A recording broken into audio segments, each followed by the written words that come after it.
But first, how can we be serious about combating the rising threat of terrorism in this country if we can't even be honest about the type of threat we face?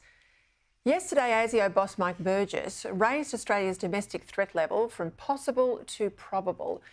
But there were a lot of weasel words from the government around adequately describing the nature of the threats we face. Despite obvious tensions since October 7, including a knife attack in a Sydney church and the arrest of terror suspects, politicians seem loath to call out Islamist terrorism.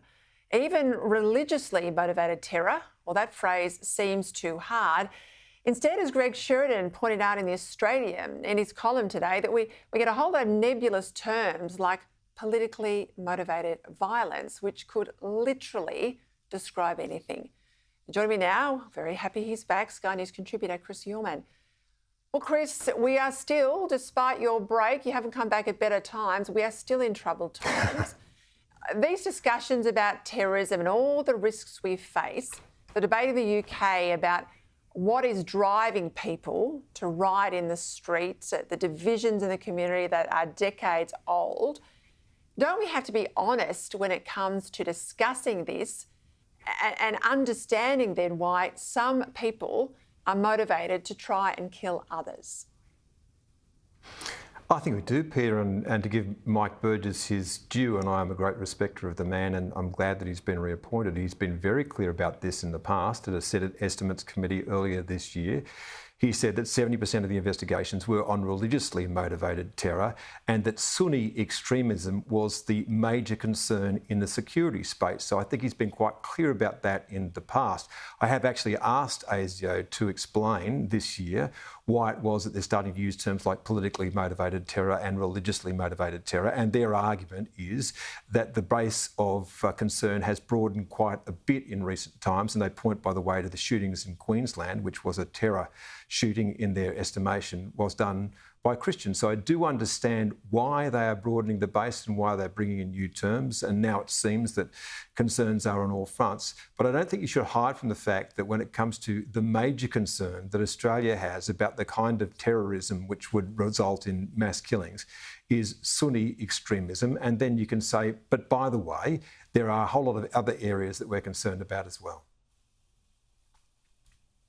What about the discussion I just had with James Patterson about this move by Labor to grant permanency to a couple of thousand visas that are granted on a temporary basis for people out of Gaza, when we know, and the government admits, they're unable to security check visa holders as they should?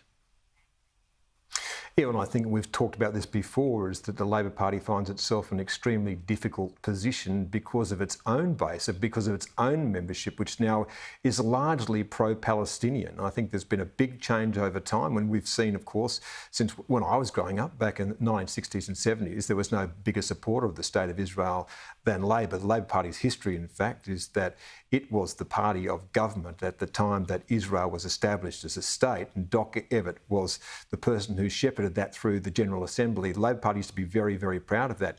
Now they appear to be ashamed of their past and are very concerned about a couple of things. It's the rise of the Greens, which is pushing them to this position, and also its own base. And also, I'd say too, probably its own caucus now is very pro-Palestine. So we've seen a significant shift. So there's a difficulty for it on that front. And then there's a difficulty in the streets of Western Sydney, where they see a rise of the number of Muslims that are voting and may well vote on this issue. So I think that you look to that as a cause as to why it would be that we're seeing some of those decisions. Well, talk to me about the UK and what you're seeing with these riots. Obviously it's the far right. I do make the point that they're very happy to use the term far right, particularly if you're a politician on the left, because that smears anyone who's on the right of politics, including the centre-right. But they're a bit squeamish about Islamism. How do you see this, particularly with concern for some time there about legal and illegal rates of migration?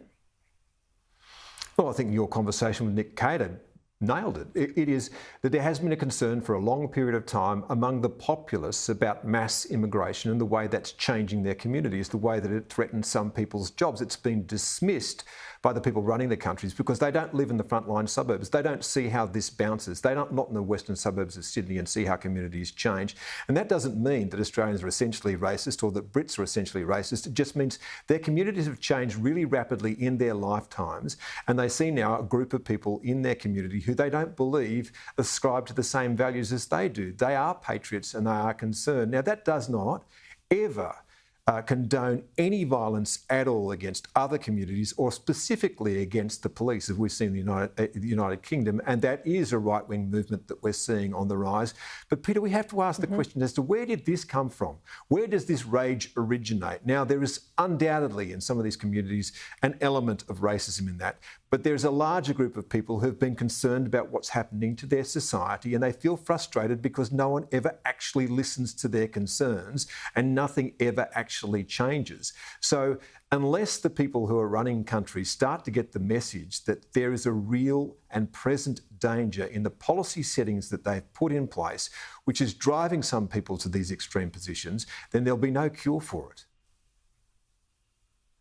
There was a really interesting piece written by your colleague at The Australian, Adam Crichton, about this, the dislocation between governing elites here and around the world, particularly in Western democracies, and the people who have to live under that rule. And that disconnect, he argues, is starting to break democracies, and it's seeing a big emergence of fringe parties on the left, on the right, which are undermining democracy.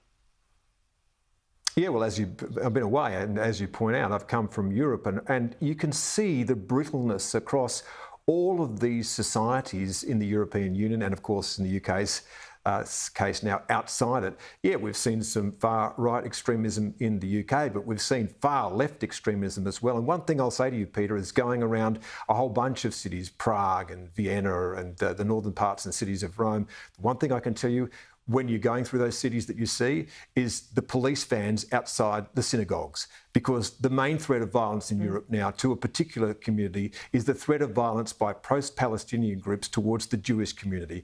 And we're seeing again the rise of something that you and I would never have believed that we would see, is the anti-Semitism in Europe. So that, I think, is one of the principal concerns of communities in Europe at the moment. And it's attested to by the fact that there are police on the streets outside synagogues. And I think that is a terribly sad sign.